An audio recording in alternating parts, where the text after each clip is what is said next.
이번에는 ICT 트렌드를 소개해드리는 ICT 월드 시간입니다. IT 칼럼니스트 이호훈 씨와 함께하겠습니다. 어서 오십시오. 안녕하세요. 네, 오늘은 어떤 이야기 해볼까요? 예, 오늘은 지난 상반기 스마트폰 트렌드를 한번 정리를 해보고요. 예. 그리고 하반기에는 어떤 흐름이 있을지 한번 예측해보는 시간을 좀 가지려고 합니다. 솔직히 말씀드리면 이 스마트폰 트렌드가 올해 초부터 좀 많이 묻혔어요. 그러니까 인공지능이랑 가상현실이 워낙 떠오르니까 예. 스마트폰은 그에 비해서 관심을 못 받았던 것이 사실인데요. 그럼에도 불구하고 이 깜짝 놀랄만한 반전을 보여주는 사건들이 좀 있었습니다. 삼성전자가 좀 놀랄만한 실적을 기록했다던가 아니면 이제 펜텍이 갑작스럽게 부활을 선언했다던가 하는 그런 사건들이 있었는데요. 오늘 하나하나씩 한번 정리를 해보겠습니다. 예. 자, 올해 상반기에 확실히 좀 중저가 폰들이 좀 인기를 얻었던 것 같은데 어떻습니까? 일단은 새로운 광고 모델이었던 소를 비롯해가지고 삼성전자 같은 경우에도 2016년형 이 갤럭시 A, 갤럭시 J 시리즈를 내놨고요. L전자 같은 경우에도 K와 X 시리즈까지 좀 굉장히 많은 이제 중저가형 제품들이 쏟아져 나왔었는데요. 그 중에서도 가장 많은 관심을 받고 있는 제품 역시 1년 7개월 만에 돌아온 펜텍의 중저가 스마트폰 IM100입니다. 말 그대로 I'm back 했죠. 펜텍이 어떤 면에서는 좀 대단한 것이요. 원래 올해 새로운 스마트폰을 내놓을 것이다라는 이야기는 몇 달 전부터 좀 계속 듣고 있었거든요. 예. 하지만 사람들이 별로 관심을 가지지는 않았었습니다. 일단 한번 망한 회사로 좀 여기고 있었고요. 거기도 스마트폰 시장이 완전히 성숙해진 상태이기 때문에 뭐 내놔봐야 정말로 얼마나 대단한 제품을 내놓겠는가라고 생각하는 분위기가 좀 있었습니다. 그런데 이 새 제품을 공개하자마자 이런 분위기가 확 뒤집어진 거예요. 좀 뭐 막연히 펜텍이 살아났으면 좋겠다 하는 마음을 가지신 분들도 계셨겠지만 예. 몇 가지 작은 아이디어가 이제 소비자들의 마음을 움직였다라고 볼 수 있을 것 같은데요.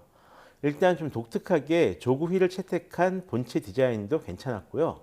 무엇보다 이 같이 끼워주는 스톤이라는 무선 충전기 겸 스피커가 이게 있거든요. 이 제품에 대한 반응이 상당히 좋았습니다.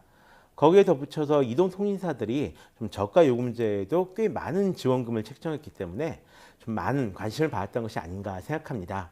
현재는 일단 초도 물량 3만 대 정도는 다 매진이 된 그런 상태라고 합니다. 많이 팔렸네요. 옛날 그렇죠. 그 스카이적 전송기의 향수를 자극하는 그런 모델인데 그래도 이 스마트폰 시장에서 좀 비싸고 성능 좋은 예. 프리미엄 스마트폰이 주도하지 않았습니까? 일단은 아무래도 갤럭시 S7이나 예. G5에 대한 관심이 더 높긴 했죠. 그런데 전체적인 분위기를 보면 좀 출렁출렁 좀 파도를 타고 있는 것 같습니다. 예. 중저가 스마트폰들이 인기를 얻었다가 이제 플래그십 스마트폰들이 발표되면 또 이 비싼 폰들이 인기를 얻었다가 이렇게 왔다 갔다 하고 있는데요. 지난 1분기를 기준으로 했을 때 세계 시장 같은 경우는 이 중저가형 단말기들이 70% 이상, 한국 시장 같은 경우도 30% 이상을 차지한 만큼 좀 대세가 대세인 것은 부정하기 좀 어려울 것 같습니다. 예, 그렇군요. 자, 그리고 삼성전자가 깜짝 놀랄 만한 성과를 냈어요. 예. 성적을 냈는데 그동안 좀 삼성 위기론이 있었는데 예. 뭐 어떤 이유가 있다고 보십니까? 일단 삼성전자에서 지난 7월 7일 2분기 잠정 실적을 발표를 했었는데요. 올해 2분기 영업이익으로 8조 1천억 원을 기록했다라고 알렸습니다. 예. 이 8조라는 숫자가 좀 은근히 중요하거든요. 이 삼성전자의 위기냐 아니냐를 가늠하는 지표 같은 기준이 이 8조여서 그렇습니다. 실제로 삼성전자는 2013년에 최대 실적을 올렸다가요. 2014년 2, 4분기에 영업이익이 7조 원대로 떨어진 적이 있었습니다. 그 이후로 쭉 7조 원 이하로만 유지하고 있었는데요. 이 7조 원 자체도 굉장히 큰 금액이긴 하지만 문제는 추세입니다. 이때부터 삼성의 위기에 대한 지적들이 해외 언론을 중심으로 굉장히 많이 터져나오기 시작을 했었고요. 전반적으로 좀 또 문제가 좀 있었다라고 보여졌습니다. 갤럭시 S6와 S6 엣지에 대한 수요 예측에도 좀 실패하면서 예. 막상 팔아야 될 폰은 못 팔고 이 안 팔릴 폰만 좀 잔뜩 만들어 놨다던가요. 아니면 지나치게 많은 스마트폰, 이때까지만 해도 출시된 스마트폰, 삼성 스마트폰만 100종 좀 넘어갔었거든요. 예. 그만큼 많이 출시하면서 어떤 방향성을 잃어버린 것들이 좀 그런 문제였다라고 보여졌습니다. 반면에 이번에 얻은 성과는 그런 상황에서 절치부심한 끝에 얻은 결과라 좀 더욱 값지게 받아들여지는 것 같은데요. 갤럭시 S7의 성능 끌어올리면서 보호용 스마트폰은 갤럭시 A와 갤럭시 J 시리즈로 완전히 정리를 했고요. 이런 좀 이전 제품과 비슷한 디자인을 채택해서 개발비를 낮춘 것이 좀 주요했다라고 여겨지고 있습니다. 삼성전자 못지않게 LG전자도 스마트폰 뭐 G5 시작해서 X 네. 시리즈만 4종류를 한 번에 내놨더라고요. 그렇죠. 성과가 괜찮았던 것 같은데요. 어떻습니까? 이번에 전체적인 LG전자의 성과는 괜찮았는데 예. 문제는 이 성과의 내용입니다. 아, 그래요? 이 가전제품 사업은 기대를 굉장히 많이 충족시켰었는데요. 반면 삼성과는 정반대로 모바일 사업이 여전히 큰 적자를 보는 그런 상황으로 나타났습니다. 예. 올해 초에 발표한 G5의 초기 반응이 굉장히 좋았던 만큼 이런 결과가 나타난 것에 대해서 좀 다들 안타까워하고 있는 그런 분위기이긴 한데요.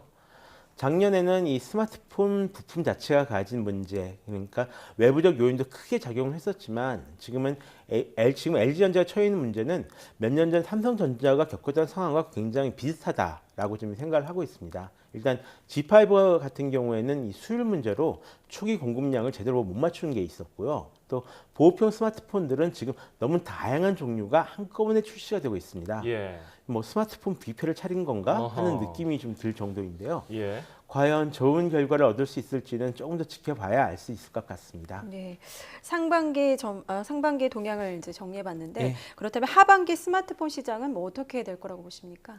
아무래도 일단 새로운 플래그십 스마트폰들이 차례차례 발표를 기다리고 있습니다. 우선 소니의 새로운 플래그십 스마트폰인 소니 엑스피리아 X 퍼포먼스가 오랜만에 한국 시장에 출시가 됐습니다. 그리고 그 다음은 삼성전자의 갤럭시 노트 7과 애플의 아이폰 7 그리고 LG전자의 V10 후속 기종 등의 차례인데요. 가장 먼저 8월 2일 미국 뉴욕에서 갤럭시 노트 신제품 공개 행사가 열립니다.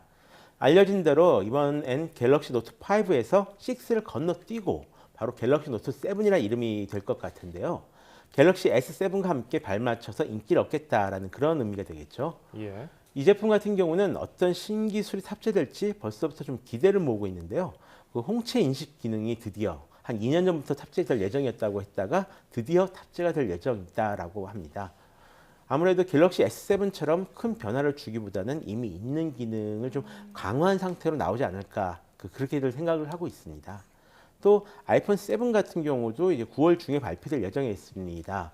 이미 디자인이 거의 다 유출된 상태인데요. 예. 가장 변화는 역시 이어폰 단자가 사라지고요.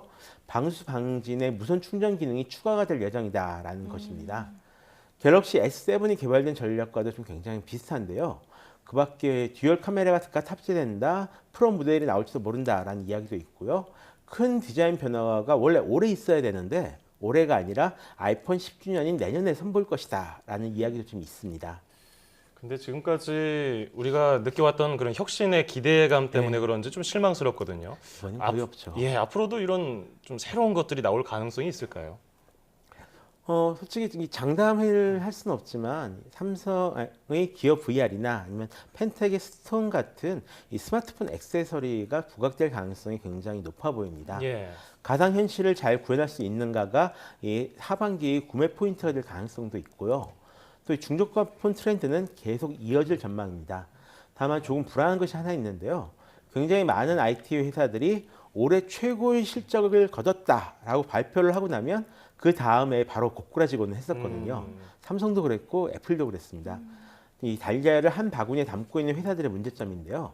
다른 회사들은 부디 이런 징크스를 올해는 좀 극복을 했으면 하는 바람이 있습니다. 네, 하반기에 여러 가지 지금 제품들이 나올 예정인데 혹시 휴대전화 살 계획 있는 분들은 네. 지금 사면 좋을까요? 아니면 조금만 더 기다리는 게 좋을까요? 혹시라도 지금 구입을 원하시는 분들은 그 올해 나온 신제품보다는 한 1년 6개월이 지난 그런 예전에 플래그십 스마트폰을 구입하신 것이 훨씬 더 낫다라고 여겨지고요. 그렇지 않고 좀 새로운 스마트폰을 원하신다라고 여기시는 분들 같은 경우는 9월에서 10월 정도까지만 기다려 보시는 게 좋을 것 같습니다. 그때까지 새로운 신제품이 한꺼번에 다 발표되기도 하면서 동시에 좀 정책적인 변화가 있을 것으로 좀 예상되고 있거든요. 네, 알겠습니다. 상반기 스마트폰 동향과 하반기 시장 전망까지 해봤습니다. 지금까지 IT 칼럼니스트 이효은 씨와 함께했습니다. 오늘 감사합니다. 고맙습니다.